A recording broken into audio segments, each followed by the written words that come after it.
মর্মহৃদ। পর্ব 11 থেকে 15। লেখিকা শান্তানুর শেখ। ফজরের নামাজ আদায় করে মসজিদে বেশ কিছুক্ষণ ছিলেন ইউসুফ চৌধুরী। অনেকটা বেলা করেই বাড়ি ফিরেছেন। বড়িতে প্রবেশ করবেন এমন সময় গেটের সামনে দেখা হয় রাদের সঙ্গে। অনেক দিন পর রাদ চৌধুরী মহলে এসেছে। শরীরকে ফোনে না পেয়ে সোজা বাড়িতে চলে এসেছে।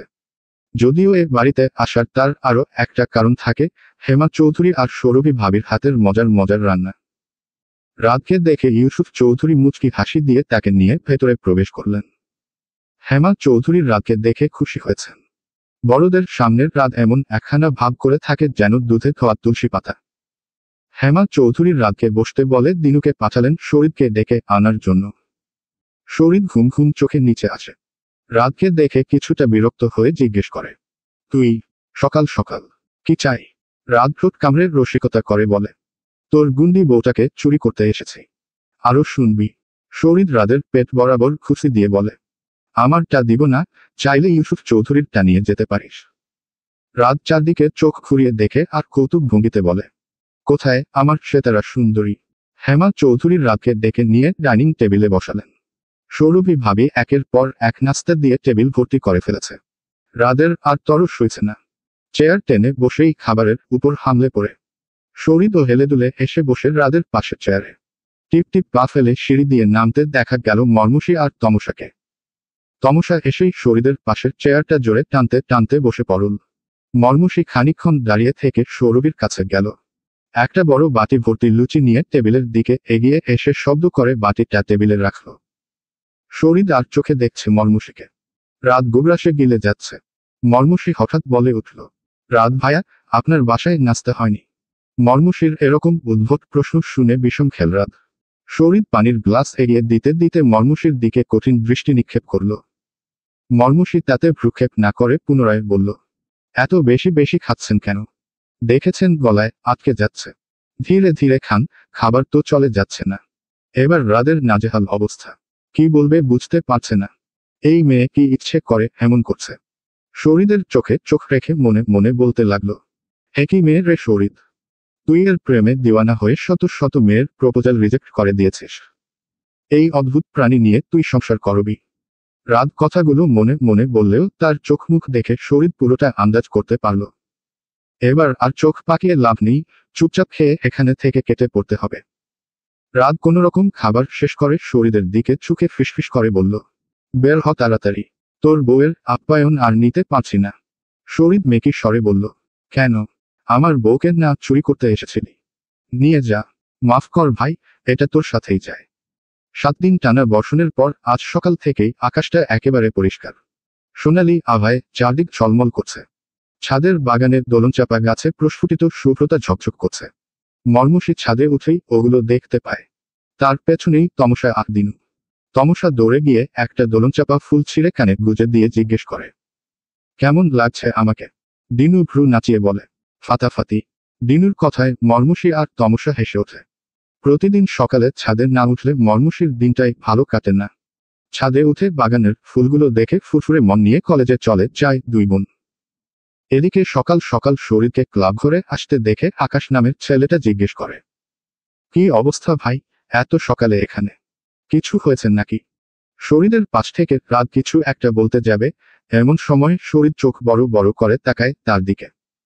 রাত চুপসে যায়, মুখ খুলেও সঙ্গে সঙ্গে কুলু পাটে। শরীর গলা খাকারি দিয়ে বলে, ছেলেদের ডাকো, আজ দুপুরে ক্লাব ঘরে খাওয়া দাওয়ার ব্যবস্থা করো। শরীর মানিব্যাগ থেকে কিছু টাকা বের করে ছেলেটার দিকে এগিয়ে দিল। ছেলেটা উৎসুক কণ্ঠে জানতে চায়, ভাই, কোনো সুখবর বা বিশেষ কোনো দিবস? শরীর নির্বিকার ভঙ্গিতে উত্তর দেয়, না, সেরকম কিছু না। আমার বাড়িতে একটা ময়না পাখি পুষি, সেটারই জন্মদিন আজ। কি বলেন ভাই, আপনার পাখির জন্মদিন? আর আমরা জানি না? পাখিটাকে নিয়ে আসতেন ভাই। কথা বলতে পারে। শরীর চল শক্ত করে বলে, তোকে যা করতে বলেছি তাই কর, বাড়তি কথা শুনতে চেয়েছি। ছেলেটা মাথা নিচু করে চুপচাপ চলে গেল। শরীরের দিকে সরু নয়নে তাকিয়ে আছে রাত। শরীর তাকাতেই ভ্রুজোড়া কুঞ্চিত করে রাত মুখ অন্যদিকে ঘুরিয়ে বলল, খবরদার আমাকে কোনো কাজ করতে বলবি না। তোর ময়না পাখি আমার ইজ্জতের ফালুদা বানিয়ে দিয়েছে। কলেজে ক্লাসরুমে বসে গুনগুন করে গান গাইছে মর্মুষী। হঠাৎ পিছন থেকে একটা হাত তার চোখ দুটো বন্ধ করে দিল। নিজের হাতে পেছনের হাতগুলো চেপে ধরে বলতে লাগলো, তানিয়া। কোনো সারা শব্দ পাওয়া গেল না। মিম। এবারও কোনো আওয়াজ পাচ্ছে না। রিয়া। এবার হাতের স্পর্শ হালকা হতে থাকলো। একটা অট্টহাসি শুনতে পেল মর্মুষী। এক চটকায় হাত দুটো নিজের চোখ থেকে সরিয়ে মর্মুষীও চিৎকার করে বলে উঠল, বান্ধবী, এতদিন কোথায় ছিলে? ভেবেছিলাম আমাকে ভুলে গিয়েছ। রিয়া হুহু, ভুলিনি। চল চল, উঠো দেখি। রিয়া মর্মুষীকে টানতে টানতে ক্লাসরুম থেকে বাইরে নিয়ে এলো। বাইরে এসে আবার মর্মুষীর চোখ বন্ধ করে চেপে ধরে টানতে টানতে হলরুমের দিকে নিয়ে যায়। মর্মুষী রিয়ার হাত ছাড়ানোর অনেক চেষ্টা করেও ব্যর্থ হয়। হলরুমে ঢুকে রিয়া এবার চোখ ছেড়ে দিয়ে মর্মুষীর থেকে কিছুটা সরে দাঁড়ায়। মর্মুষী চোখ খুলে দেখতে পায় পুরো ঘরটা অন্ধকার। হঠাৎ আলো জ্বলে ওঠে। সাথে চিৎকার, চেঁচামেচি, হইচই, বেলুন ফাটানোর শব্দ। Happy birthday, happy birthday, happy birthday to Marmushi. Marmushi নিজের চোখকে বিশ্বাস করাতে পারছে না। তার বন্ধুরা এভাবে সারপ্রাইজ দিয়েছে। তানিয়া মর্মুষীকে টেনে নিয়ে বেঞ্চে বসায়। সবাই উপস্থিত, তমালরাও। মর্মুষী সবাইকে ধন্যবাদ জানায়। তানিয়া নিজের হাতে কেক বানিয়ে নিয়ে এসেছে। মর্মুষী বন্ধুদের সাথে কেক কাটে, আনন্দ করে। এর ভিতর হঠাৎ ফোন বেজে উঠল। সৌরভী ভাবির কল। মর্মুষী রিসিভ করতেই শুনতে পায়, হ্যালো ননদিনী, তাড়াতাড়ি বাড়িতে এসো। ভাবি, আমি ব্যস্ত। এখন সম্ভব না। এই মেয়ে, তুমি এক্ষুনি বাড়িতে আসবে। আমি আর কিছু শুনতে চাই না। ফোন কেটে গেল। মর্মুষী রিয়ার দিকে অসহায় মুখ করে বলল, আমাকে যেতে হবে, কাল সকাল সকাল চলে আসবো, প্রমিত। মর্মুষী পানির বোতল আর ব্যাগ হাতে নিয়ে হলরুম থেকে বেরিয়ে তমসার ভবনের দিকে আসে। তমসাকে সিঁড়ি দিয়ে নামতে দেখে মর্মুষী এগিয়ে যায়। তমসা দৌড়ে নামে, হাঁপাতে হাঁপাতে বলে, সৌরভী ভাবি কল দিয়েছে, এক্ষুনি বাড়ি যেতে বলেছে। মর্মুষী তমসাকে নিয়ে কলেজ থেকে বেরিয়ে যায়। কলেজ ছুটির সময় হয়নি, তাই ড্রাইভার আসেনি। তারা একটা রিক্সা নিয়ে বাড়িতে চলে যায়। বাড়িতে ঢুকেই মর্মুষীর রান্নাঘরে গেল। সৌরভী ভাবিকে বেশিরভাগ সময় রান্নাঘরেই পাওয়া যায়, কিন্তু তাকে রান্নাঘরে দেখতে না পেয়ে মর্মুষী সোজা নিজের ঘরে চলে গেল ফ্রেশ হতে। দরজা ধাক্কা দিয়ে ভেতরে ঢুকতেই সৌরভী ভাবির কণ্ঠে, happy birthday to the little princess of Chowdhury Mahal. Many many happy returns of the day. দিনুর চিৎকারে মর্মুষীর কানের পোকা নড়ে উঠল। সৌরভী হাতে একটা সোনালি কাগজে মোড়ানো প্যাকেট নিয়ে দাঁড়িয়ে আছে। টেবিলের উপর সাজিয়ে রাখা ছানার পায়েস, ভ্যানিলা কেক, গাজরের হালুয়া। ওগুলোতে চোখ পড়তেই মর্মুষী আর তমসা ঝাঁপিয়ে পড়ল ছানার পায়েসের উপর। ভাবি, তোমার হাতে জাদু আছে। সৌরভী এগিয়ে এসে হাতে থাকা প্যাকেটটা মর্মুষীর হাতে দিয়ে বলল, ফ্রেশ হয়ে এটা পরে এসো। মর্মুষী প্যাকেটটা হাতে নিয়ে খুলল। ভেতর থেকে বেরিয়ে এলো একটা মেরুন রঙের জামদানি শাড়ি। মর্মুষী সৌরভী আর তমসার দিকে তাকিয়ে একটা মিষ্টি হাসি দিয়ে ওয়াশরুমে চলে গেল। ক্লাবঘরে ছেলেপেলের কোলাহল তখনও থামেনি।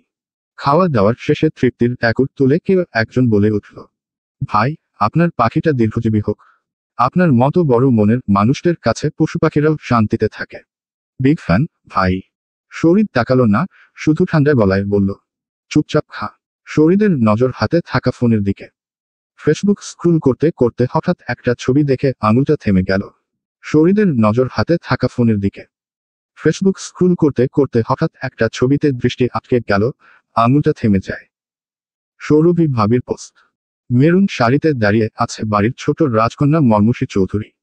চুলের একপাশে ঝুলছে বেলি ফুলের গাজরা, পথচেরা চোখ দুটিতে কাজল, গোলাপি ঠোঁট দুটো আজ লাল লিপস্টিকে ঢাকা পড়ে গেছে। শরীরের হৃদয় হরণী, তার সপ্তদশী প্রিয়া আজ যেন স্বর্গ থেকে নেমে আসা কোনো অপ্সরা। সৌরভী ভাবি ছবির নিচে ক্যাপশনে লিখেছে, শুভ জন্মদিন প্রিয়দিনী। ফোনের স্ক্রিনটা ধীরে ধীরে ঝাপসা হয়ে আসছে।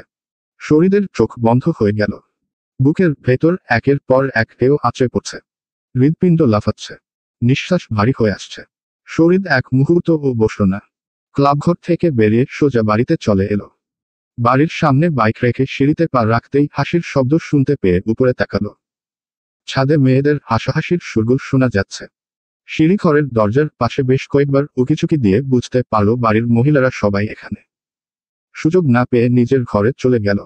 ফোনে মর্মুষীর শাড়ি পরা ছবিটি বের করে অতৃপ্ত নয়নে তাকিয়ে রইল। শরীরের মন মানছে না, শাড়ি পরিহিত মর্মুষীকে সামনাসামনি এক নজর দেখার লোভ হচ্ছে তার। বুকের ভেতর কি একটা অনবরত নড়ছে। অস্থিরতা ক্রমশ বাড়ছে। নিজের ঘর থেকে বেরিয়ে সোজা সেতারা বেগমের ঘরে চলে গেল। তিনি হামানদিস্তায় সুপারি গুঁড়ো করছেন। শরীরকে ঘরে ঢুকতে দেখে রসিকতা করে বললেন, ছোট বউকে শাড়ি পরিয়ে পুরো বাড়ি হইহুল্লোড় করছে, তুমি সেখানে না গিয়ে বুড়ির কাছে কেন? শরীর সেতারা বেগমের বিছানায় শুয়ে পড়ে মাথা তুলে বলল, এক্ষুনি ছোট বউকে আমার সামনে আনার ব্যবস্থা করো। সেতারা বেগম মুখ টিপে হাসেন। সোফা থেকে উঠে দরজার সামনে দাঁড়িয়ে দিনুকে ডাকেন কয়েকবার। কিছুক্ষণ পর দিনু গুটি গুটি পায়ে সেতারা বেগমের ঘরে আসে। দিনুকে বলেন, তার কোমরের ব্যথা বেড়েছে, বাইরে যেতে পারবে না, মর্মুষীকে দেখতে ইচ্ছে হচ্ছে। মর্মুষীকে যেন এখানেই পাঠিয়ে দেয়। দিনু এক মুহূর্ত দাঁড়ায় না, ছুটতে ছুটতে ছাদে চলে যায়। সেতারা বেগম বিছানায় গিয়ে শরীরের পাশে বসে। শরীর মাথা তুলে সেতারা বেগমের কোলে রাখে, অস্পষ্ট গলায় বলে, লাভ ইউ। সেতারা বেগম শরীরের মাথায় হাত বুলিয়ে দিয়ে বলেন, দাঁড়াও, আসতে দাও ওকে, ওসব পরে বলো। শরীর মৃদু হেসে বলল, উহু, এটা তোমার জন্য।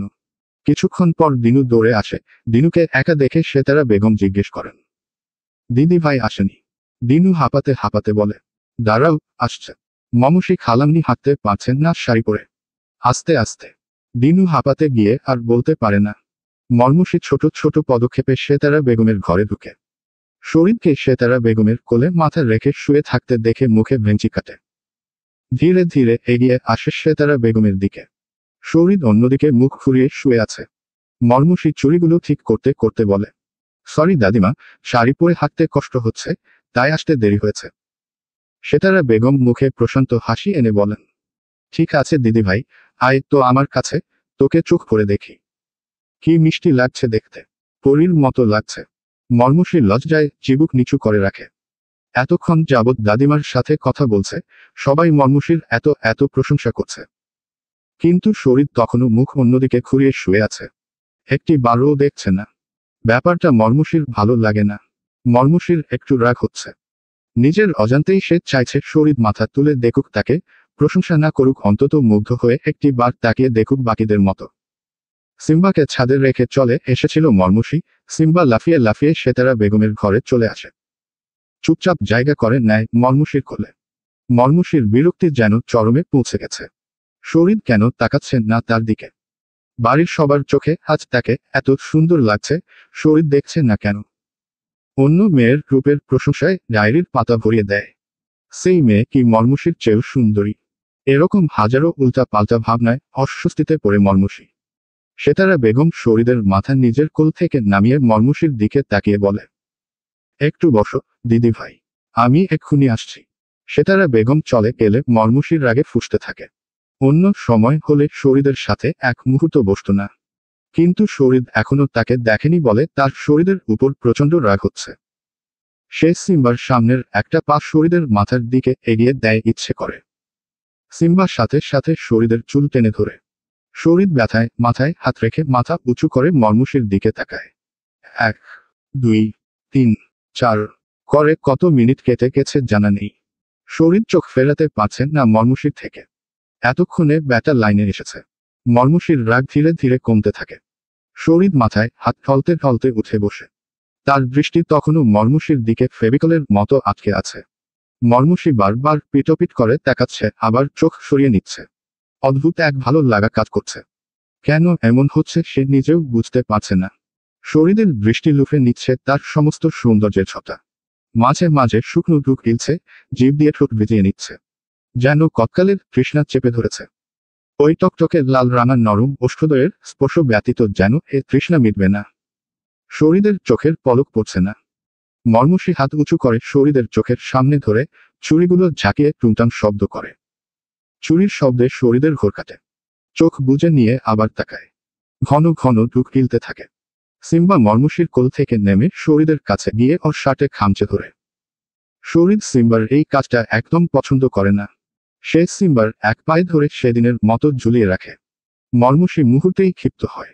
শরীরের হাত থেকে সিম্বাকে ছাড়িয়ে আনতে চাইলে শরীর দূরে সরে যায়।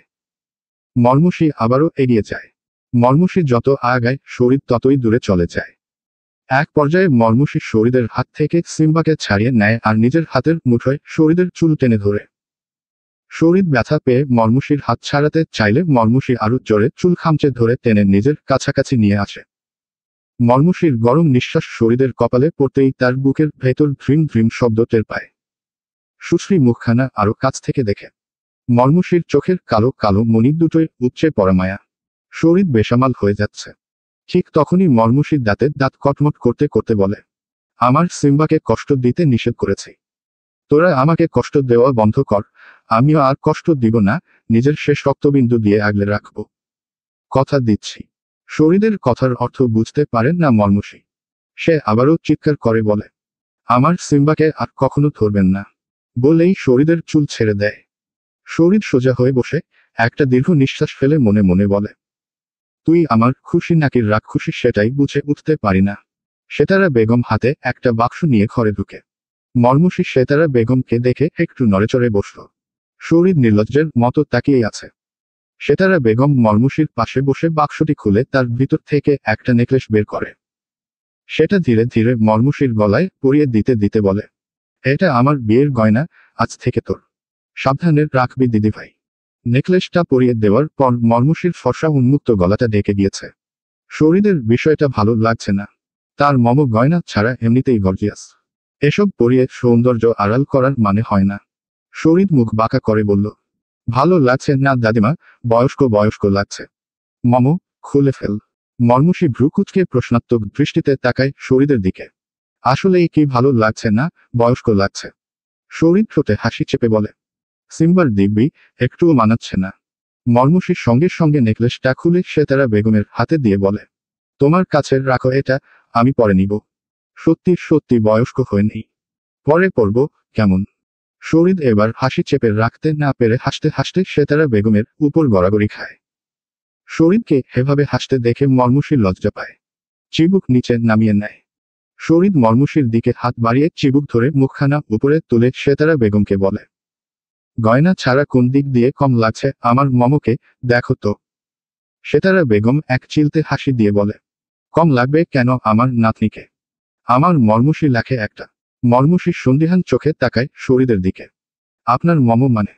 শরীর দাঁত দিয়ে জিভ কেটে নিজের মাথায় নিজেই একটা গাঁটটা মেরে সেতারা বেগমের ঘর থেকে তড়িঘড়ি করে বেরিয়ে যায়।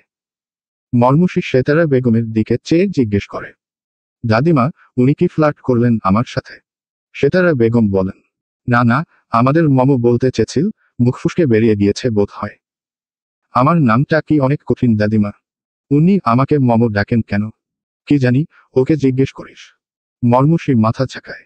সিম্বাকে কোলে নিয়ে সেতারা বেগমের থেকে বিদায় নিয়ে চলে যায়। সকালের মিষ্টির রোদে চারপাশ চিকচিক করছে। বৃষ্টিতে ধুলোবালি ধুয়ে গিয়ে গাছ, লতা পাতারা তাদের আসল রূপ রং ফিরে পেয়েছে। বর্ষা ঋতুর স্পেশাল বেনিফিট যাকে বলে। মর্মুষী পিটপিট করে চোখ খুলে। মাথার উপর তমসা হাত পা নেড়ে কি যেন বলছে, মর্মুষী তার কিছুই বুঝতে পারছে না। আসলে মর্মুষী ঘুম থেকে উঠে কিছুক্ষণ কিছুই বুঝতে পারে না। খানিকটা সময় লাগে ব্রেন ঠিকঠাক কাজ করতে। সে উঠে বসে বেশ কয়েকবার চোখ পিটপিট করে, এবার তাকায় তমসার দিকে। কি হয়েছে মফিজের বউ? এমন করছিস কেন? খবরদার, আমাকে মফিজের বউ ডাকবি না। কে মফিজ? ওটা তোর তৈরি করা চরিত্র ছিল। ভুলে গেছিস? দাঁড়া, তোকেই মফিজের সাথে বিয়ে দিয়ে দিব, তাহলেই মনে পড়বে। তমসার রাগে ফুঁসতে থাকে। মর্মুষী ওপস, সরি সরি। তমসা নিজেকে শান্ত করে হাতের ফোনটা মর্মুষীর চোখের সামনে ধরল। একটা পেজের পোস্টার চোখে পড়ল যেখানে লেখা ছিল, প্রতি বছরের মতো এবারও পূর্ব পাড়া ক্রীড়া ও সাংস্কৃতিক সংঘের আয়োজনে বসেছে তিসিপুর মহামেলা। মর্মুষী তমসার দিকে তাকিয়ে একটা অট্টহাসি দিল। এরপর দুজন হাত ধরে বিছানার উপর লাফাতে শুরু করল। ঘরে যেন ছোটখাটো একটা ভূমিকম্প বয়ে যাচ্ছে। মেয়েদের চেঁচামেচি শুনে আসমা চৌধুরী ছুটে এলেন। ধমক দিয়ে দুটোকে বিছানা থেকে নিচে নামিয়ে দৃঢ় কণ্ঠে বললেন, ইটরের দল, কি শুরু করেছিস? তোদের একটা একটা করে বিয়ে দিয়ে বিদায় করতে হবে, বুঝতে পেরেছি। তমসা বলে উঠল, মিষ্টি মা, বিয়ের ভয় দেখাবে না আমাদের। আমরা বিয়ে করতে এক পায়ে খাড়া, দেখো দেখো। দুজনই এক পা উঁচু করে আরেক পায়ে দাঁড়িয়ে আছে। কি দুষ্টু হয়েছিস আজকাল। নিজের বিয়ের কথা নিজের মুখে বলতে লজ্জা করছে না? আসমা চৌধুরী চোখ মুখ কুচকে সরু নয়নে তাকায় মর্মুষী আর তমসার দিকে। মর্মুষী কিছুটা ভাব নেয়। উহু, তমসাকে একবার শুধু মফিজের খোঁজটা দিয়ে নেই, তারপরই আমিও বিয়ে করে ফেলব। আসমা চৌধুরী অবাক হয়ে জিজ্ঞেস করেন, এই মফিজটা আবার কে? কেউ না মিষ্টি মা, তুমি ওর কথা শুনো না। বাদর একটা। তমসা মর্মুষীর দিকে অগ্নিদৃষ্টি নিক্ষেপ করল। মর্মুষী মুখে আঙুল দিয়ে চুপ হয়ে যায়। বিকেলে তমসা, সৌরভী আর মর্মুষী সাজুগুজু করে মেলার উদ্দেশ্যে বের হয়। উঠোন পেরিয়ে মূল ফটকের দিকে যেতেই গম্ভীর পুরুষালী কণ্ঠে তিনজনই থমকে যায়। পিছন ঘুরে তাকিয়ে শরীরকে দেখে সবাই নিজেদের মধ্যে চোখাচোখি করল। তমসা ধীর গলায় আওয়াজ করল, মেলায় যাচ্ছি ভাইয়া, গাড়ি নিয়ে যা, রামুকে বল সে নিয়ে যাবে। কি? কিন্তু সে তো অসুস্থ। তার বউ কাল এসে বলে গিয়েছিল কিছুদিন আসতে পারবে না। গাড়িতে গিয়ে বস, আমি আসছি। মুহূর্তেই তমসার সমস্ত আনন্দ যেন হাওয়ায় মিলিয়ে গেল। মর্মুষী মনে মনে ভাবছে এই আপদটা আবার কোথা থেকে এলো। তিনজন গাড়িতে বসে অপেক্ষা করছে। কিছুক্ষণ পর শার্ট চেঞ্জ করে শরীর আসে। এসে দেখে মর্মুষী ড্রাইভারের সিটে বসে আছে। শরীর সরতে বললে সে বলে, আমি ড্রাইভ করি, প্লিজ। আপনি না গেলে আমাকেই ড্রাইভ করতে হতো। শরীর কথা বাড়ায় না, পাশের সিটে উঠে বসে। তমসা আর সৌরভী পিছনের সিটে বসেছে। মর্মুষী সিম্বাকে শরীরের কোলে বসিয়ে বলে, তুমি একদম মামাকে মারবে না, গুড বয় এর মতো বসে থাকো। শরীরের মেজাজ চড়ে গেল। সিম্বাকে মর্মুষীর দিকে ছুড়ে দিয়ে বলল, তোর বাচ্চা তোর কাছেই রাখো। মর্মুষী উল্টো রাগ দেখায়, একটা বিড়ালের বাচ্চা সহ্য করতে পারেন না, বিয়ে করে নিজের বাচ্চা হলে তখন কি করবেন? শরীর অন্যদিকে তাকিয়ে ঠোঁটের কোণে এক ফালি হাসি টেনে বিড়বিড় করে, সেটাকেও তুই দেখবি। পিছন থেকে তমসা আর সৌরভী থামায় দুজনকে। তারা গাড়ি থেকে নেমে যাবে হুমকি দেয়। শেষমেশ তারা ঝগড়া বাদ দিয়ে দুজনই চুপচাপ বসল। সিম্বাকে কোলে বসিয়ে মর্মুষী ড্রাইভ করছে। গাড়ি চৌধুরী বাড়ির আঙ্গিনা পেরিয়ে আঁকাবাঁকা পথ ধরে চলছে। সৌরভীর চেহারায় কেমন একটা উৎফুল্ল ভাব। মেলায় তার মূল আকর্ষণ কারুকার্য খচিত কাঠের হাতাখুন্তির সেট, ঘর সাজানোর জিনিসপত্র, মাটির তৈরি আসবাবপত্র, যেগুলো এখন ট্রেন্ডিংয়ে। ড্রাইভ করতে করতে মর্মুষী মাঝে মাঝে শরীরের দিকে তাকায়। শরীরের গা থেকে সুন্দর একটা পারফিউমের গন্ধ ভেসে আসছে। মর্মুষীর খুব ভালো লাগছে গন্ধটা। লোকটাকে সে একদম সহ্য করতে পারে না। কিন্তু মাঝে মাঝে কি যে হয়, সবকিছু গুলিয়ে যায়। শরীরের টেবিলে রাখা ডায়েরিগুলো পড়ার পর থেকে মর্মুষীর আগ্রহ বাড়তে থাকে শরীরকে জানার, বুঝার। মাঝে মাঝে হিংসেও হয়। কে জানে কোন মেয়ের প্রেমে হাবুডুবু খাচ্ছে। সে কি খুব ভালো, খুব সুন্দরী, এতই ভালো, তাহলে শরীরের মতো বখাটে ছেলের সাথে কি ভালো ছেলে চোখে পড়েনি। মর্মুষী মনে মনে ঠিক করে, যে করেই হোক মেয়েটার পরিচয় খুঁজে বের করবে। গাড়ি গিয়ে থামে মেলার সামনে। গাড়ি থেকে নামতেই মেলায় থাকা কয়েকটা ছেলে এগিয়ে এলো শরীরের দিকে। ক্লাবের ছেলেরা। শরীরকে দেখে তারা আনন্দিত স্বরে বলল, আসসালামু আলাইকুম ভাই, ভিতরে চলেন ভাই। পিছনে মর্মুষীদের গাড়ি থেকে নামতে দেখে ওরা বুঝতে পারল শরীর চৌধুরী বাড়ির মহিলাদের নিয়ে এসেছে। কিছুটা পিছিয়ে গিয়ে মেলায় ঢুকার জন্য টিকিটের ব্যবস্থা করতে গেল একজন। সৌরভী মেলায় ঢুকেই কিছুক্ষণের মধ্যে তার কাঙ্ক্ষিত জিনিস পেয়ে গেল। পার্সটা একপাশে রেখে কাঠের হাতাখুন্তি পছন্দ করতে শুরু করল। পেটুক তমসা ভেলপুরির দোকান দেখে জিভে এক বালতি জল নিয়ে এগিয়ে গেল। বেচারা মর্মুষী আর সিম্বা অসহায় বাচ্চার মতো ঠাই দাঁড়িয়ে রইল। দুজনের কারোর সাথেই যাবে না তারা, একাই ঘুরবে। চোখ ঘুরিয়ে একবার দেখে নিল শরীরকে। ক্লাবের ছেলেদের সাথে হাসি আড্ডায় মেতে উঠেছে।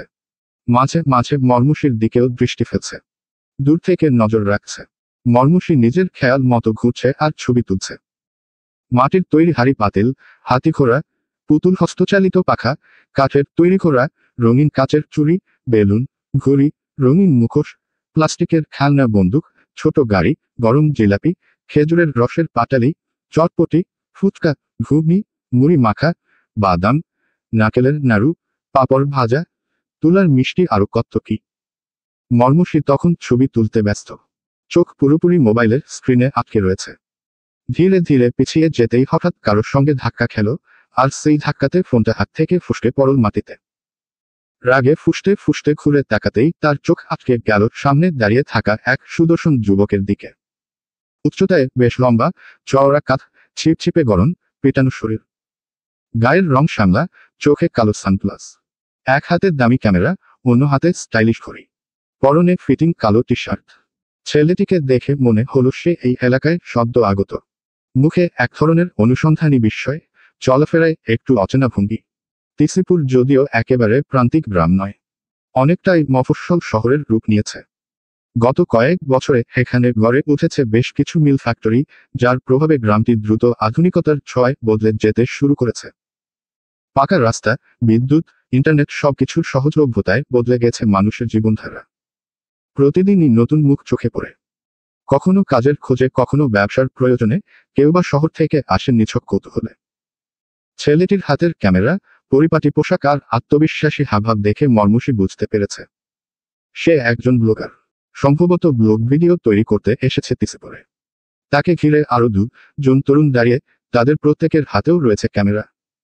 একজন লেন্স ঘোরাচ্ছে, আরেকজন চারপাশটা স্ক্যান করে ভালো কোনো ফ্রেম খুঁজছে। তাদের চোখে মুখে কৌতূহল, হাঁটাচলায় পেশাদারিত্ব। এটা নিশ্চিত তারা শহর থেকে এসেছে এবং তিসিপুরকে ক্যামেরাবন্দি করতেই এসেছে। মর্মুষী খেয়াল করল ছেলেটি তার দিকে এমনভাবে তাকিয়ে আছে যেন জীবনে প্রথম কোনো মেয়ে লোক দেখছে। চোখে পলক নেই, দৃষ্টি একেবারে স্থির, মুগ্ধতায় জমে গেছে। এই অতিরিক্ত দৃষ্টির চাপ মর্মুষীকে কিছুটা অস্বস্তিতে ফেলে দিল। সে একটু কপাল কুঁচকে বিরক্ত স্বরে বলে উঠল, এক্সকিউজ মি, কি সমস্যা আপনার? চোখে দেখতে পান না? তার কণ্ঠে বিরক্তি থাকলেও ছেলেটির মুগ্ধতার আবেশ ভাঙেনি, বরং মর্মুষীর কণ্ঠস্বর শুনে তার চোখে নতুন আলোর ঝলক ফুটে উঠল। শুনছেন? মর্মুষী এবার একটু উঁচু গলায় রাগান্বিত সুরে বলে উঠল। এবার ছেলেটি নীরবতা ভেঙে বাস্তবতায় ফিরে এলো। মর্মুষীর কণ্ঠস্বর তার মুগ্ধ দৃষ্টি ভেঙে দিল। চোখের প্রশান্ত চাহনি রয়ে গেল। কিছুটা হেসে শান্ত স্বরে সে বলল, দুঃখিত, আমি আসলে আপনাকে দেখেই। অপ্রস্তুত এক অনুভূতিতে মর্মুষীর ঠোঁট নরল, কিন্তু শব্দ বের হলো না। ভ্রু কুঁচকে ছেলেটির দিকে তাকালো। না, আসলে আমি সত্যিই দুঃখিত, দেখতে পাইনি। আপনার কোথাও লেগেছে? এতক্ষণে কমপক্ষে আধ ঘন্টা আগে আমাকে ধাক্কা দিয়েছেন। আমার ফোনটাও পড়ে গিয়েছে। চোখ কোথায় রাখেন? মর্মুষী চোখের রাগ আর তীক্ষ্ণ এক ধরনের তিক্ত ব্যঙ্গ নিয়ে বলল। কথাটার ঝাঁজে অনেকেই অপ্রস্তুত হয়ে যেত, কিন্তু ছেলেটি বরং আরো মুগ্ধ হয়ে গেল। সে আত্মসমর্পণের ভঙ্গিতে হাত তুলে হালকা হেসে বলল, আমার ভুল হয়েছে, সত্যিই ক্ষমা প্রার্থী। এই বলে সে মাটিতে পড়ে থাকা ফোনটা হাতে তুলে মর্মুষীর দিকে এগিয়ে দিল। এক মুহূর্ত অপেক্ষা না করে ফোনটা তার হাত থেকে ছো মেরে নিয়ে নিল। চোখে মুখে স্পষ্ট বিরক্তি আর ঠোঁট একটু বাঁকানো। ছেলেটি আবার ধীরে জিজ্ঞেস করল, আপনার নামটা জানতে পারি? না। সোজাসাপটা, একেবারে কাঁচি চালানো উত্তর দিল মর্মুষী। ঠিক তখনই পিছনে দাঁড়িয়ে থাকা ছেলেগুলোর একজন ডেকে উঠল, প্রত্য, এদিকে আয়। ছেলেটা অর্থাৎ প্রত্য একবার তাদের দিকে তাকালো, তারপর আবার ফিরিয়ে নিল দৃষ্টি সরাসরি মর্মুষীর দিকে। কিন্তু মর্মুষী আর দাঁড়িয়ে নেই, সে ইতিমধ্যে দ্রুত পায়ে হাঁটতে শুরু করেছে যেন কিছুই ঘটেনি। প্রত্য তাড়াহুড়ো করে বলে উঠল, আমি প্রত্য, একজন ব্লগার, প্রত্য খান আমার পেজের নাম। কিন্তু মর্মুষী শুনেও না শোনার ভান করল। তার কানে হয়তো কথাগুলো পৌঁছেছিল, তবু সে মাথা না ঘুরিয়ে এক দৃষ্টিতে সামনে পথ মেপে চলে গেল। প্রত্য তাকিয়ে রইল। ক্যামেরায় ধরা না পড়া তার জীবনের সবচেয়ে সত্যি আর সুন্দর মুহূর্ত। মানুষের ভিড়ে মর্মুষীর চোখ ছুটে চলল চারপাশে। ক্যামেরার ক্লিক, বাতাসে ভেসে আসা দোকানের ঘুগনি আর ফুচকার গন্ধ। কোথাও দেখতে পাচ্ছেন না সৌরভী আর তমসাকে। এদিকে সৌরিদও মর্মুষীকে অনেকক্ষণ না দেখে অস্থির হয়ে উঠেছিল। তাকে সে যেখানে দেখে গিয়েছিল সেখানে নেই। ভিড়ের মাঝে বারবার চোখ চালিয়ে যাচ্ছিল সে। শেষমেশ দুজনের চোখ এক মুহূর্তে একসঙ্গে আটকে গেল। দূর থেকে দেখা মাত্রই দুজনেই একসাথে এগিয়ে এল পরস্পরের দিকে। সৌরিদ কিছু একটা বলতে যাবে, ঠিক তখনই তার দৃষ্টি হঠাৎ সরে গেল মর্মুষীর পিছনে। সৌরভী ভাবি ছুটে আসছে ওদের দিকে, হাতে থলে, ব্যাগ, বস্তা, যা দেখে মনে হয় মেলার সব হাতা খুন্তি, পাতিল হাড়ি আজ চৌধুরী বাড়ির রান্নাঘরে গিয়ে উঠবে। মর্মুষী, আমার কেনাকাটা শেষ। তমসাকে দেখছি না, মেয়েটা কোথায় গেল? তুমি আর কিছুক্ষণ থাকবে? ভাবি হাঁপাতে হাঁপাতে বলল। মর্মুষী একটু আঁতকে উঠে বলল, না না ভাবি, চলো বাড়িতে, তোমাকে দেখে আমার মাথা ঘুরছে। ঠিক তখনই তমসা এসে হাজির, হাতে ব্যাগ ভর্তি মেকআপ প্রোডাক্ট। মর্মুষী চোখ বড় বড় করে তাকিয়ে বলল, একজন নিয়ে এসেছে রান্নাঘরের জিনিসপত্র, আরেকজন কসমেটিক্সেরও দোকান লুট করে এনেছে। আমি তো কিছুই নেইনি। শরীরের ধৈর্য তখন টান টান অবস্থায়। মহিলাদের সঙ্গে আর কখনোই মেলায় আসা যাবে না। যদিও সে জানে মর্মুষী না থাকলে সে আজও এই মেলায় আসতো না। রাগে কটমট করে সে বলল, গাড়িতে উঠো। তমসা তখন ফিসফিস করে মর্মুষীকে টানতে টানতে বলল, এবার চল, ভাইয়া রেগে গেছে। সবাই গাড়িতে উঠে বাড়ির দিকে রওনা হলো। বাড়ি পৌঁছাতে পৌঁছাতে তাদের সন্ধ্যা হয়ে যায়। সন্ধ্যার হালকা আলোয় চৌধুরী বাড়ির ড্রয়িং রুমে জমে উঠেছে চায়ের মজলিস। চায়ের কাপে ধোয়া উঠছে, তার সাথে সাথে ভেসে আসছে হাসির শব্দ আর নানা গল্পের চাপি। সৌরভী ভাবি নিজের নতুন নতুন রান্নার রেসিপি সমেত একের পর এক নাস্তার প্লেট সামনে এনে রাখছে। এমন সময় রহমানকে ভেতরে প্রবেশ করতে দেখা গেল। তার কণ্ঠে একটু উৎসুকতা। বড় সাহেব, বাইরে থেকে 3 জন মানুষ আছে, আপনার লগে দেখা করতে চায়। ইউসুফ চৌধুরী মাথা তুলে বললেন। বারান্দায় বসতে বলো, আমি আসছি। রহমান বাইরে গিয়ে 3 জন আগন্তুককে বারান্দায় বসিয়ে দিল। পুরনো দিনের বারান্দা, লোহার গ্রিল ঘেরা, সামনে পুকুরপাড় আর বড় বড় আমগাছের ছায়া। কিছুক্ষণ পর ইউসুফ চৌধুরী ধীর পায়ে এসে হাজির হলেন। সাদা পাঞ্জাবি, গম্ভীর মুখ, চোখে মুখে অনায়াস কর্তৃত্ব। তিনি দাঁড়িয়ে গাম্ভীর্যপূর্ণ কণ্ঠে জিজ্ঞেস করলেন, কি চাই বলুন। ছেলেটি ভদ্রতার সহিত জবাব দিল, আসসালামু আলাইকুম। আমি প্রত্যহ খান, চট্টগ্রাম থেকে এসেছি। আমার বাবা চট্টগ্রাম সিটি কর্পোরেশনের মেয়র ফারহান খান। আপনার সাথে তার পুরনো পরিচয় আছে বলে শুনেছি। ইউসুফ চৌধুরীর ভ্রু একটু কুঁচকে উঠল, চোখে কৌতূহলের ছাপ। ফারহান খান, তুমি তার ছেলে? প্রত্যহ মাথা নাড়িয়ে উত্তর দিল, জি। তিনি বলেছিলেন, তিসিপুর এসে কোনো সমস্যায় পড়লে যেন চৌধুরী বাড়িতে এসে আপনার সাথে দেখা করি। আসলে আমাদের গাড়িটা খারাপ হয়ে গেছে। এখানকার রাস্তাঘাট তেমন একটা জানা নেই। গুগল ম্যাপ ফলো করে এসেছি। ইউসুফ চৌধুরীর চোখে এবার চিন্তার রেখা। তার মনে পড়ে গেল সেই সময় ঢাকার এক সম্মেলনে পরিচয় হয়েছিল ফারহান খানের সঙ্গে। সদ্য রাজনীতিতে উঠছে তখন, সম্ভ্রান্ত পরিবারের ছেলে, ভালো ব্যবহার, ভালো মূল্যবোধ। এখন মেয়র হয়ে গেছে। কিছুদিনের পরিচয়ে যার সাথে আন্তরিকতার সম্পর্ক গড়ে উঠেছিল। তখন ফারহান খান ঢাকায় থাকত। বেশ কয়েকবার খান বাড়ির আতিথেয়তা গ্রহণ করার সুযোগ হয়েছিল। তিনি ধীরে মাথা নাড়লেন। কিছুক্ষণ নীরব থেকে এবার বললেন, আমার কাছে যখন এসেছ, আমাকে অতিথি সেবা করার সুযোগ দিতে হবে। থাকো কিছুদিন এই বুড়োর কাছে। সকাল হলে তোমার বাবার সাথে ফোনে কথা বলিয়ে দিও। জি অবশ্যই sir. Sir, no young man. দাদাভাই বলো, তুমি আমার নাতির মতো। এ বাড়িতে আমার 5টি নাতি নাতনি রয়েছে। ভেতরে চলো, সবার সঙ্গে আলাপ করিয়ে দিচ্ছি। রহমানকে মেহমানদের থাকার জন্য 2 তলার বড় ঘরটা গুছিয়ে দেয়ার নির্দেশ দিয়ে ইউসুফ চৌধুরী ওদের নিয়ে ভেতরে প্রবেশ করলেন। সঙ্গে সঙ্গে বসার ঘরের পরিবেশ বদলে গেল। আড্ডার হাসির সুর থেমে গিয়ে জায়গা নিল একটা কৌতূহলী নিস্তব্ধতা। সব চোখ ঘুরে গেল নতুন আগন্তুকদের দিকে, যাদের চোখে মুখে গাম্ভীর্য, সাথে শ্রদ্ধার স্পর্শ। ইউসুফ চৌধুরী বাড়ির সকলের সাথে প্রত্যহ ও তার সঙ্গীদের পরিচয় করিয়ে দিতে লাগলেন। এ হল প্রত্যহ খান। তার বাবা ফারহান খান চট্টগ্রাম সিটি কর্পোরেশনের বর্তমান মেয়র। আমার বহুদিনের পরিচিত। আমাদের এলাকায় ঘুরতে এসে গাড়ি খারাপ হয়ে গেছে, আজ ওরা আমার অতিথি। সৌরভী ভাবির সাথে সাথে রান্নাঘরের দিকে ছুটলেন। মেহমান এসেছে, ওদের জন্য নাস্তার ব্যবস্থা করতে হবে। প্রত্যয়ের দৃষ্টি ততক্ষণে অন্য কোথাও আটকে গেছে। সে ঠিক বিশ্বাস করতে পারছে না। মেলায় যাকে এক ঝলক দেখে প্রত্যয়ের শান্ত হৃদয়ে ঝড় উঠেছিল, সেই আবারও এখানে, এই চৌধুরী বাড়িতে। অবাক ব্যাপার। ইউসুফ চৌধুরী আঙ্গুলে ইশারা করে বললেন, এরা হচ্ছে আমার 2 নাতনি, তমসা আর মর্মুষী। প্রত্যয় অস্পষ্ট গলায় বিড়বিড় করল, মর্মুষী। সে মনে মনে নামটা কয়েকবার আওড়ালো। যেমন মিষ্টি দেখতে, তেমনি মিষ্টি নাম। মর্মুষী প্রত্যয়কে দেখে বোকা বনে গেল। আবার সেই একই দৃষ্টি, ভদ্র কিন্তু কেমন অস্বাভাবিক। সে চোখ পাকিয়ে তাকালো, তবু প্রত্যয়ের চোখে কোনো চঞ্চলতা নেই, শুধু বিস্ময় আর নিঃশব্দ আকর্ষণ। বসো তোমরা। হেমা চৌধুরী স্নিগ্ধ গলায় প্রত্যয় ও তার সঙ্গীদের উদ্দেশ্যে বললেন। তিনি চৌধুরী পরিবারের বড় বউ। অতিথি পরায়ণতায় কোনো খামতি নেই। সবাই সোফায় বসল। হেমা চৌধুরী এক ঝলক দেখে নিলেন ছেলেগুলোর চেহারা, পোশাক পরিচ্ছদ, ব্যবহার। তিনি মৃদু হেসে বললেন, তোমার বাড়ির সবাই ভালো আছেন? প্রত্যয় ভদ্র ভাষায় জবাব দিল, জি আন্টি, সবাই ভালো আছে।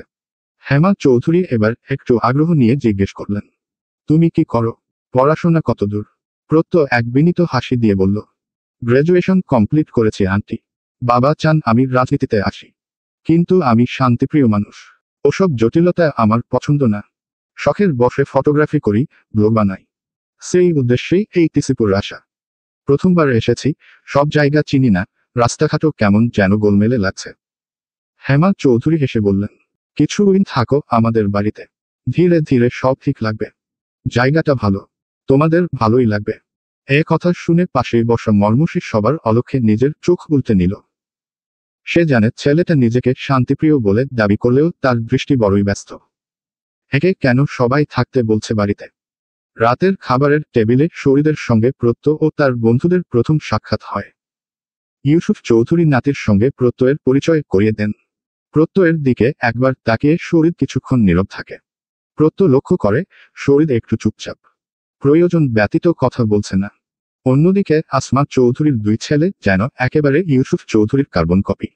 হাসি খুশি মিশুক, সবার সঙ্গে খুশগল্পে মেতে আছে। সৌরভী আর আসমা চৌধুরী সবার প্রতি মনোযোগী। কে কি খেতে চায়, কার কি দরকার। সৌরভী হাসিমুখে সেবায় ব্যস্ত। প্রত্যয় নিচের দিকে তাকিয়ে নিঃশব্দে খাচ্ছে আর খানিক পর পর মর্মুষীর দিকে পলক ফেলছে। সেই চাহনি শহীদের চোখ এড়ায় না। ভিতরে ভিতরে আগুন জ্বলে উঠেছে তার। ইচ্ছে হচ্ছে ছেলেটার চোখ উপরে নিয়ে গরম তেলে ভেজে অমলেট বানিয়ে খেয়ে ফেলতে।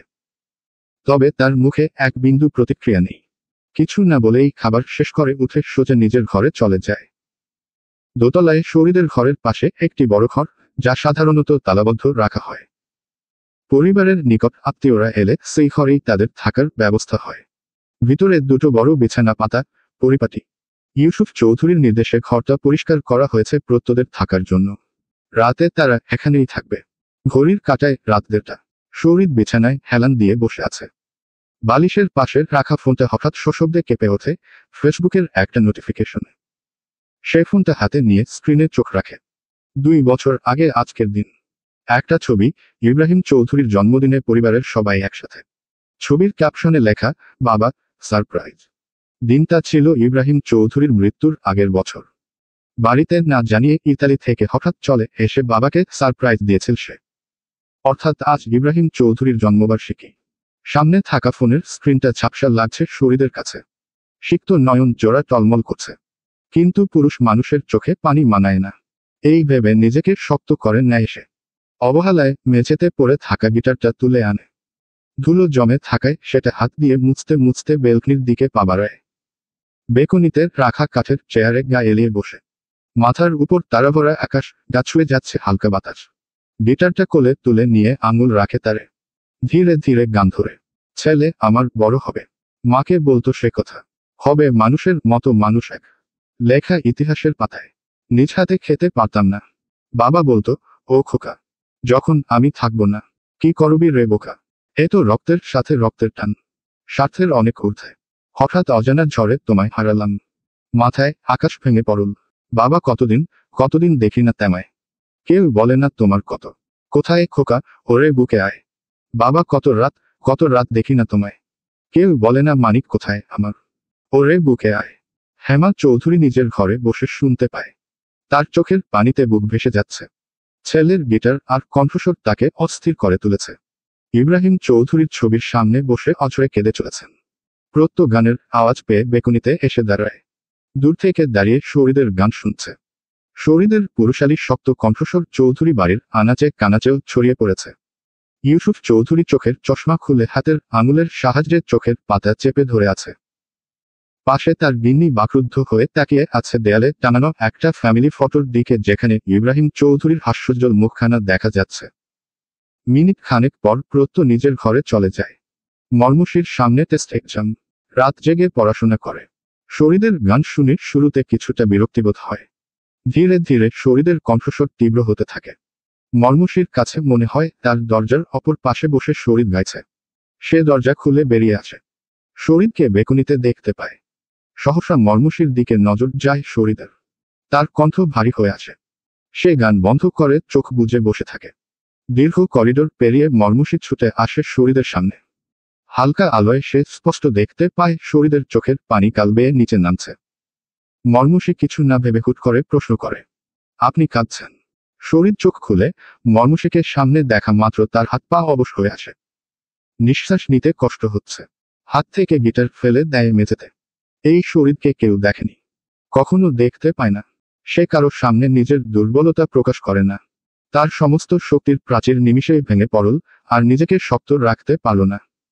মর্মুষীর হাতে হেঁচকা টান দিয়ে নিজের কাছাকাছি নিয়ে এলো।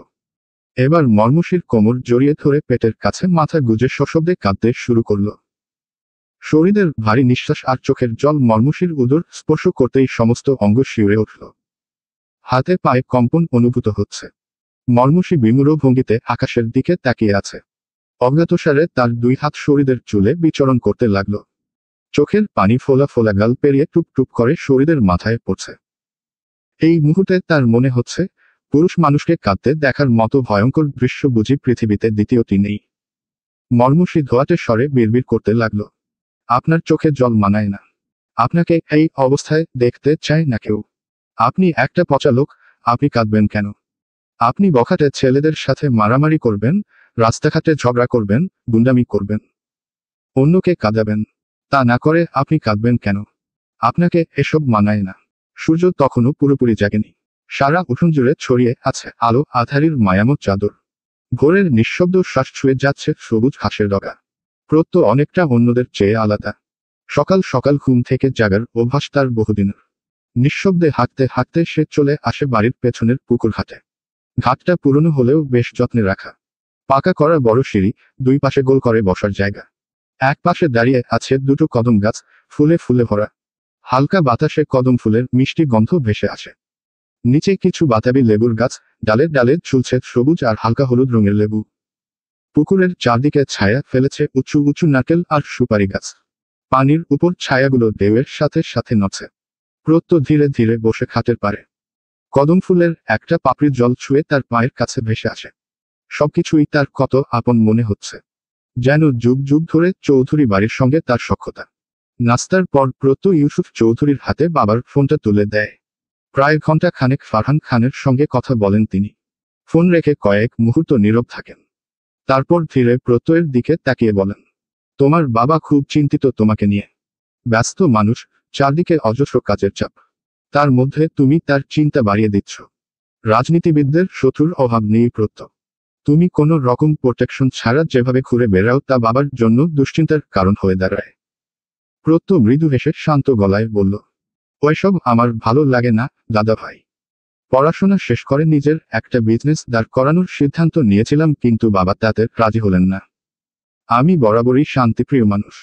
চাই সুশৃঙ্খল একটা জীবন, একজন বিশ্বস্ত জীবনসঙ্গী আর আপনজনদের ভালোবাসা। ব্যাস এতটুকুই আমার পরিপূর্ণতা। দূর থেকে দাঁড়িয়ে হেমা চৌধুরী মনোযোগ দিয়ে প্রত্যয়ের কথা শুনছিলেন। তার চোখে মুখে মৃদু আলো। ইউসুফ চৌধুরীর চোখেও সন্তোষের ছায়া স্পষ্ট। দুপুর গড়িয়ে বিকেল। রোদে শুকাতে দেওয়া আচারের বয়ামগুলো কোলে নিয়ে সিঁড়ি ভেঙে নিচে নামছিল মর্মুষী। ঠিক সেই সময় ওপরে উঠছিল প্রত্যয়। এমন এক আকস্মিক মুহূর্তের জন্য সে মোটেও প্রস্তুত ছিল না। মর্মুষীকে দেখা মাত্রই জ্বরসর হয়ে যায় প্রত্যয়ের পা। থমকে দাঁড়িয়ে পড়ে সে। বুকের ভেতর ঢেউয়ের মতো একের পর এক আলোড়ন উঠতে থাকে। সেই একই দৃষ্টি যেন জীবনের প্রথম কেন নারীকে দেখছে। বিমুগ্ধ বিস্ময়ের চাহনি। মর্মুষীর চোখে সেই দৃষ্টি বিরক্তিকর। বিরক্তিতে ঠোঁট বাঁকিয়ে বলে ওঠে, পথ ছাড়ুন, যাব। প্রত্যয় নীরবে একপাশে সরে দাঁড়ায়। মর্মুষী দ্রুত পায়ে নামতে থাকে। কয়েক ধাপ নামতেই পা হোঁচট খায়। আচমকা পড়ে যায় সিঁড়িতে। আচারের বয়ামগুলো গড়িয়ে পড়ে ছড়িয়ে ছিটিয়ে যায়। আহ শব্দ করে বসে পড়ে মর্মুষী। প্রত্যয় দৌড়ে এসে তার সামনে বসে পায়ে হাত দিতে যাবে, ঠিক তখনই মর্মুষী কাঁপা কণ্ঠে চেঁচিয়ে ওঠে, ডোন্ট টাচ, সরে যান। প্রত্যয় থমকে যায়, হতচকিত দৃষ্টিতে মর্মুষীকে দেখে। মর্মুষী দুই হাতে পা চেপে ধরে বসে আছে। চোখ দুটো বন্ধ, চিবুক নিচে। মুখ ব্যথায় কুকড়ে আছে। সহসা পেছনে থেকে ভেসে আসে শরীরের দৃঢ় কণ্ঠস্বর, এখানে কি করছিস মমু? প্রত্যয়ের দিকে তীক্ষ্ণ দৃষ্টি ছুড়ে দিয়ে বলে, তুমি এখানে কি চাই? প্রত্যয় কিছুটা থতমত খেয়ে উঠে দাঁড়ায়। শান্ত গলায় জবাব দেয়, ও পড়ে গিয়েছিল, হেল্প করতে চাইলাম, আমাকে দেখতে দিচ্ছে না, পায়ে লেগেছে মনে হচ্ছে। শরীরের মুখ আরো কঠিন হয়ে ওঠে। রুক্ষতার সহিত বলল, তাতে তোমার কি? নিজের কাজে যাও গো। এবার পুরোপুরি জমে যায় প্রত্যয়। কিছুই বুঝে উঠতে পারে না, এ বাড়ির ছেলে মেয়েগুলো এমন অদ্ভুত কেন। সে চুপচাপ পিছু হাঁটে। শরীর এগিয়ে এসে মর্মুষীর সম্মুখে বসে। মর্মুষী পায়ে হাত চেপে ধরে আর্তনাদ করছে। শরীর শার্টের হাতে গুটাতে গুটাতে তাকায় মর্মুষীর মুখপানে। এরপর আচমকা মর্মুষীকে পাজাকোলে তুলে উঠে দাঁড়ায়। মর্মুষী কিছু বুঝে উঠার আগেই নিজেকে শরীরের কোলে আবিষ্কার করল। শরীর হাঁটা শুরু করলে মর্মুষী নিজেকে ধাতস্থ করতে শরীরের শার্টের কলার খামচে ধরল। মুচড়ামুচড়ি শুরু করে বলতে লাগলো, কি করছেন? নামান, পড়ে যাব আমি। শরীর মর্মুষীর কথায় কান না দিয়ে ঘরের দিকে এগিয়ে যাচ্ছে। মর্মুষী ভয়ে লজ্জায় কাচুমাচু হয়ে নিজেকে শরীরের দিকে গুটিয়ে নিচ্ছে। এক পর্যায়ে শরীরের খোঁচা খোঁচা দাড়ি মর্মুষীর লাজুক আদলে খসা লাগতেই মর্মুষী কেঁপে ওঠে।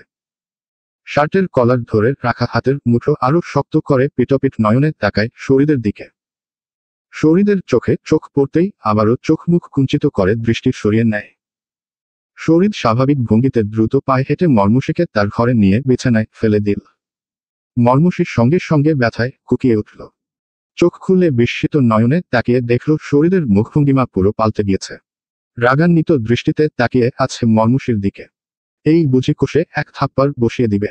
মর্মুষীর ভেতরে ভয় কাজ করতে আরম্ভ করেছে। কিন্তু না, লম্বা লম্বা কয়েকটা নিঃশ্বাস নিয়ে শরীর মর্মুষীর পায়ের কাছে বসে পায়ের দিকে তাকিয়ে ব্যথার জায়গা ছুঁয়ে দেখে গলায় ছড়ে পড়ে চেপে রাখা ক্ষোভ। প্রত্য ছেলেটা একটু বেশি বাড়াবাড়ি করছে না?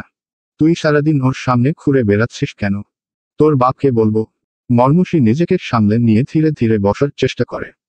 শরীরের এরূপ আচরণে কিছুটা স্তম্ভিত হলেও মনে মনে ভাবে প্রত্যয়কে দেখে শরীর এমন তেলে বেগুনে জ্বলছে কেন। মর্মুষী ব্যথার তাড়নায় আর কিছু ভাবতে পারে না। টলমল দৃষ্টি ফেলে বলে, আমি ঘুরে বেড়াইনি। উনি বারবার সামনে চলে আসেন। শরীরের চেহারায় বিরক্তির ছাপ দেখতে পেয়ে মর্মুষী আর কিছু বলে না। শরীর হেমা চৌধুরীকে ফোন করে মর্মুষীর ঘরে আসতে বলল। তারপর তড়িঘড়ি করে বেরিয়ে গেল। প্রত্যয়কে একটু গম্ভীর আর চিন্তিত দেখে বন্ধুরা খোঁচা দিতে আরম্ভ করল। ইস্ট অর ওয়েস্ট, প্রত্যয় খানিজ দি বেস্ট। তোর পেজের শেষ 2 দিনের সব ভিডিও ভাইরাল। একটা তো মিলিয়ন ভিউ ডান। কিন্তু এমন ম্যারমেরে দেখাচ্ছে কেন তোকে? প্রত্যয় এক মুহূর্ত চুপ থেকে বলল, যতবার মর্মুষীর সামনে যাচ্ছি মেয়েটা কেমন মিসবিহেভ করছে। আজ আবার শরীর চৌধুরী। কি অদ্ভুত পরিবার ভাই। জাতির ক্রাশ বয় প্রত্যয় খানকে পাত্তা দেয় না। হে কোনো সাধারণ মেয়ে নয়লা। প্রত্যয়ের বন্ধুরা হেসে লুটোপুটি খাচ্ছে। মেলার পরদিন থেকেই প্রত্যয় তার পেজে আর কিছু আপলোড করছে না। না কোনো ছবি ভিডিও, না কোনো লাইভ পারফরমেন্স। খোঁজ খবর না পেয়ে তার হাজার হাজার ভক্ত ইনবক্স ভরিয়ে ফেলছে। কিন্তু প্রত্যয় এখন অন্য এক দুনিয়ায়। বন্ধুরা অবশ্য মজা নেয়ার সুযোগ ছাড়ল না। একজন হেসে বলল, চৌধুরী সাহেবের সাথে তো ভালোই ভাব জমিয়েছিস। এবার এগোতে পারিস। বলে দে মর্মুষীকে ভালো লাগে। সব ঝামেলা শেষ। প্রত্যয় কপালে ভাঁজ ফেলে একটু গম্ভীর গলায় বলল, মর্মুষীর চোখে আমার প্রতি বিরক্তি আর ঘৃণা ছাড়া কিছু দেখতে পাচ্ছি না। তোর ক্যালমা দেখিয়ে ওকে তোর প্রেমে ফেলতে পারছিস না। ওসব কাজে দিবে না, সরাসরি কথা বলবো। তাতে যদি লাভ না হয় তখন বাড়ির বড়দের সঙ্গে কথা বলবো। আর তাতেও যদি। বন্ধুর কথা শেষ না হতেই প্রত্যয় বলল, বাবাকে দিয়ে প্রস্তাব পাঠাবো। আর তাতেও? তোরা কি বন্ধু না শত্রু? প্রত্যয়ের বন্ধুরা মুখ টিপে হাসতে শুরু করল। পরন্ত বিকেলে জানালার ফাঁক গলে প্রবিষ্ট নরম রোদ মর্মুষীর গায়ে লাগছে। সে রোদে বসে হাতে বই নিয়ে মনোযোগ দিয়ে পড়ছে। কাঠের দরজায় ক্যাচ ক্যাচ শব্দ শুনে মাথা উঁচু করে দেখল দিনু, হাতে অনেকগুলো চকলেট। দিনু মর্মুষীর বিছানায় তার পাশে বসে কানের কাছে ফিসফিস করে বলল, নতুন ছেলেটা তোমাকে ছাদে যেতে বলেছে। নতুন ছেলেটা মানে? প্রত্যয় নামে যে ছেলেটা এসেছে। সেই তোমাকে ছাদে রেখেছে। মর্মুষীর চোখে মুখে চিন্তার ভাঁজ। ভ্রুজরা এক করে কিছুক্ষণ ভাবল, এরপর বই ভাঁজ করে রেখে ছাদের উদ্দেশ্যে ঘর থেকে বেরিয়ে গেল। ছাদের ওপর নিস্তব্ধতা। সূর্য তখন পশ্চিম আকাশে হেলে পড়েছে আর রোদ ম্লান স্বর্ণালী আলোয় ছাদের কার্নিশে থেকে আছে। পাপড়ি ছড়ানো কদম ফুলের গাছটা নড়ছে হাওয়ায়। মর্মুষী ধীরে ধীরে উঠে আসে ছাদে। সামনের দিকে তাকিয়ে দেখে প্রত্যয় দাঁড়িয়ে আছে ছাদের এক কোণায়। তার চোখে স্পষ্ট একটা অস্থিরতা। মর্মুষীর উপস্থিতি টের পেয়ে সোজা হয়ে দাঁড়ায় প্রত্যয়। আঙুলের সাহায্যে চুলে ব্রাশ করে ঠিকঠাক ভঙ্গিতে তাকালো মর্মুষীর দিকে। গলা খাকারি দিয়ে শান্ত স্বরে শুধালো, কেমন আছো মর্মুষী? ভেবেছিলাম আসবে না। আমাকে সময় এবং গুরুত্ব দেওয়ার জন্য ধন্যবাদ। মর্মুষী চুপচাপ দাঁড়িয়ে থাকে, চোখে মিশ্র অভিব্যক্তি। প্রত্যয় এবার একটু সাহস করে এগিয়ে আসে। তোমার সাথে কথা বলার ইচ্ছে হচ্ছিল প্রথম দিন থেকেই। কিন্তু তোমার সামনে এলেই আমি শব্দ হারিয়ে ফেলি। এক মুহূর্তের নিঃশব্দতা। মর্মুষী এবার নিচু গলায় বলে, কি বলতে চান একটু সংক্ষেপে বলবেন প্লিজ। সামনে আমার টেস্ট এক্সাম। ব্যস্ত সময় পার করছি। ছোট করে সোজা কথায় বললে ভালো হয়। প্রত্যয় খানিকটা ঘাবড়ে গেল। মেয়েটা বয়সের তুলনায় যেন বেশি ম্যাচুরিটি দেখাচ্ছে। দীর্ঘ একটা নিঃশ্বাস নিয়ে বুকে সাহস সঞ্চয় করে বলল, মেলায় প্রথম দেখাতেই তোমায় ভালো লাগে। এ বাড়িতে আবার তোমার দেখা পাবো স্বপ্নেও ভাবিনি। হয়তো ভাগ্যই আমাকে এখানে নিয়ে এসেছে। তোমাকে দেখলে আমার অস্থিরতা বাড়ে, সব এলোমেলো লাগে। তোমার প্রত্য কথা শেষ করতে পারল না। মর্মসী তাকে থামিয়ে দেয়, ভাবলেশহীন জবাব দেয়, এসব বলতেই ডেকে পাঠিয়েছেন। তাহলে শুনুন, প্রথমত আপনি এ বাড়ির অতিথি। দাদাভাই আপনাকে নিজের নাতির মতো আপন করে নিয়েছেন। এই সুন্দর সম্পর্কটা নষ্ট হয় এরকম কিছু করবেন না। দ্বিতীয়ত, আমাকে এত খেয়াল করেন অথচ আমাকে চেনার সামান্যতম চেষ্টাও চালাচ্ছেন না। আরো বেশি করে খেয়াল করুন। আশা করি শীঘ্রই আপনার ঠুনকো ভালো লাগা আর আবেগ কেটে যাবে। এইটুকু একটা মেয়ের মুখে এমন স্পষ্ট আর ধারালো কথা শুনে আশ্চর্যান্বিত হলো প্রত্য। তার জিহ্বা ঠোঁট অবশ হয়ে আসছে, মুখ দিয়ে শব্দ বের হতে চাইল না। মর্মসী হুড়মুড় করে ছাদ থেকে নেমে এলো। শরীরের ঘর পরিয়ে যেতে চাইল দ্রুত পায়, কিন্তু পারল না। শরীরের ঘরের সামনে পৌঁছাতেই পেছনে থেকে ভেসে এলো পরিচিত গম্ভীর কণ্ঠস্বর, মম। মর্মসী হকচকিয়ে মাথা ঘুরিয়ে জানালা দিয়ে ভেতরে দৃষ্টি ফেলল। শরীর উল্টো দিকে ঘুরে মনিটরের স্ক্রিনে তাকিয়ে আছে। মর্মসী মনে মনে আওড়ালো, ভূত নাকি লোকটা, না দেখেই বুঝে গেল আমি এখান দিয়ে যাচ্ছি। মর্মসী নিশ্চুপ, সারা শব্দ নেই, তবে শরীর নিশ্চিত মর্মসী দাঁড়িয়ে রয়েছে এখনো। এবার একটু জোরে ডাকল, মম, কিরে শুনতে পাচ্ছিস না? মর্মসী ভেতরে প্রবেশ করে শরীরের দিকে এগিয়ে গেল। বলুন। অসময়ে ছাদে কি? কিছু না, এমনি। ঘরে গরম লাগছিল তাই হাওয়া খেয়ে এলাম। শরীরের ঠোঁটে বিদ্রুপের হাসি ফুটে উঠল। মিথ্যাও ঠিকঠাক বলতে শিখিসনি। হাঁটু ভাঙা বুদ্ধি নিয়ে আবার তমসার বিয়ে ভাঙিস। মানুষগুলো এতই গর্দভ। মর্মসী এবার লজ্জায় পড়ল, মাথা নিচু করে দাঁড়িয়ে রইল। শরীর তীক্ষ্ণ সুরে জিজ্ঞেস করল, ছেলেটার সাথে কথা বলতে গিয়েছিলি? মুহূর্তে মর্মসীর মুখ পাংশে হয়ে এলো। না মানে, উনিই ডেকেছিলেন। দিনুকে দিয়ে ডেকে নিয়ে গেলেন ছাদে।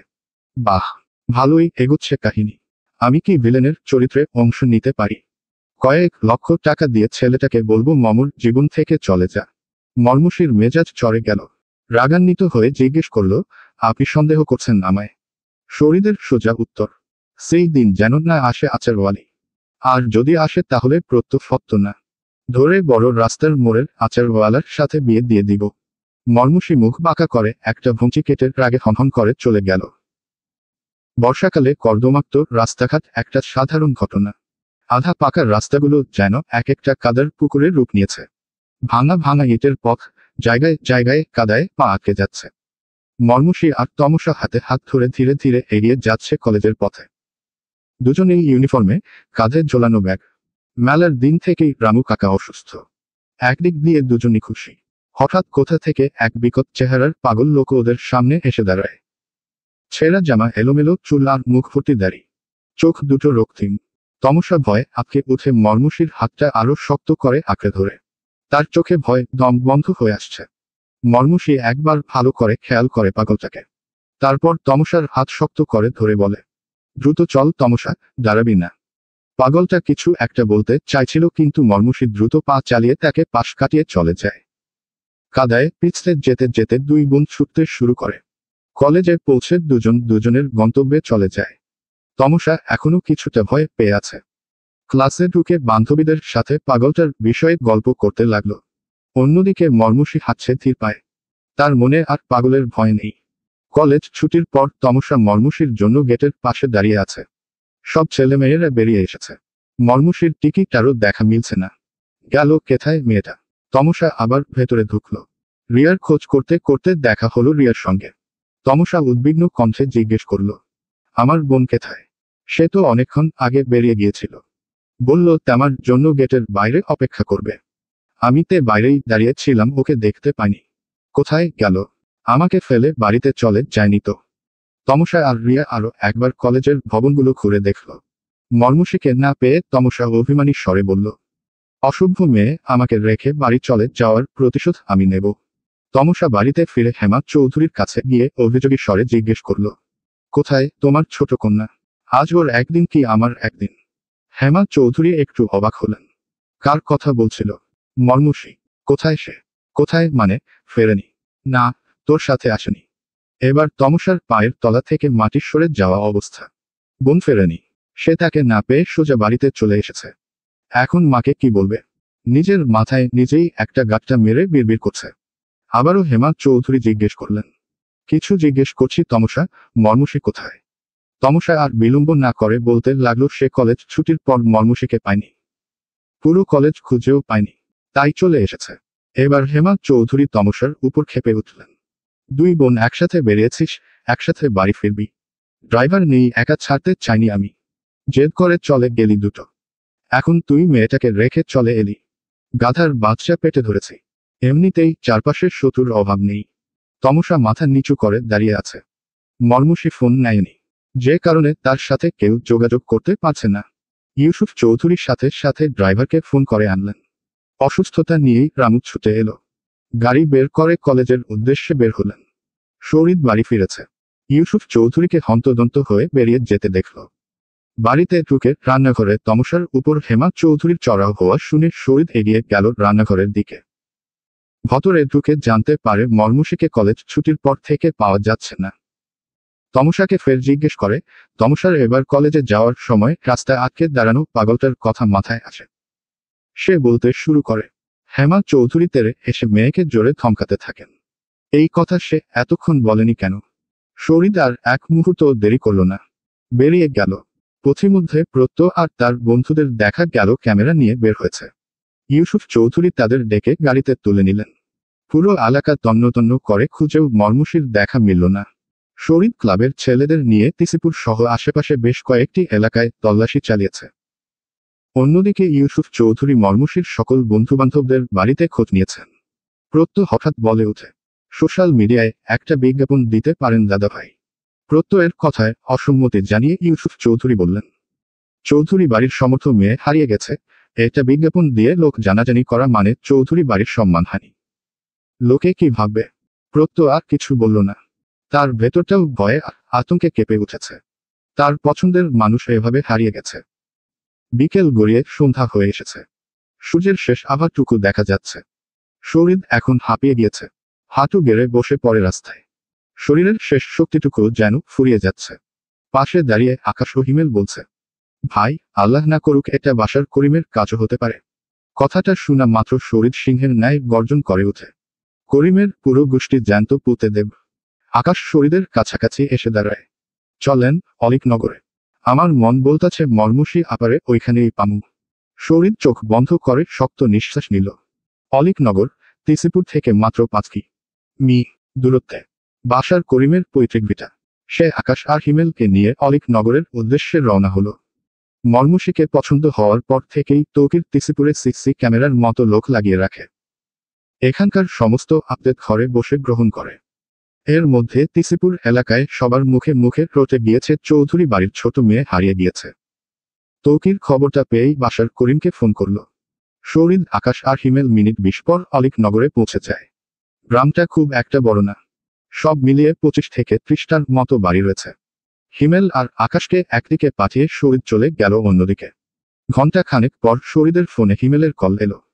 হ্যালো ভাই, অলিকনগর পূর্বপাড়া জামে মসজিদের বিপরীত পাশে একটা পুরনো বাড়ি। স্থানীয় লোকদের মতে বাড়িটি পরিত্যক্ত, কেউ থাকে না। এতগুলো বাড়িতে খুঁজেছি, এটাও দেখে চাই। কোথায় আপনি? শরীর সংক্ষেপে বলল, আসছি।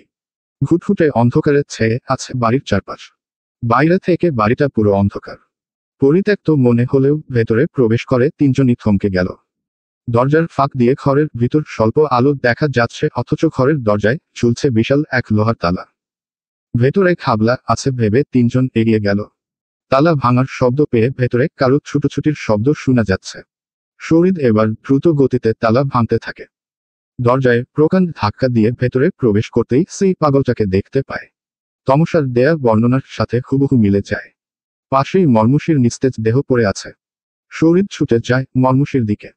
অন্যদিকে আকাশ আর হিমেল পাগলটাকে ধরে টানতে টানতে বের করে বাইরে নিয়ে আসে। শরীর মর্মুষীর দিকে ঝুঁকে বসে মাথাটা নিজের কোলে তুলে মর্মুষীর গালে হাত দিয়ে ডাকল, মমো, এই মমো, তাকাচ্ছ না, আমি এসেছি। মমো, চোখ খোল পাখি। মর্মুষী চোখ খুলল না। জ্ঞান হারিয়েছে অনেকক্ষণ। শরীর পুরো ঘরটায় একবার চোখ বুলিয়ে নিল। এক কোণে দুটো মোমবাতি জ্বলছে, এছাড়া আর কোনো আলো নেই পুরো বাড়িতে। শরীর আবছা অন্ধকারে মর্মুষীর গায়ে হাত বুলিয়ে পরখ করতে লাগল। সব ঠিক আছে। মোমবাতির হালকা আলোয় কেবল মর্মুষীর কপালে একটা ছোট ক্ষত দেখতে পেল। খুব সম্ভবত কোনো শক্ত কিছুর উপর পড়ে গিয়ে সামান্য কেটে গেছে। চলবে।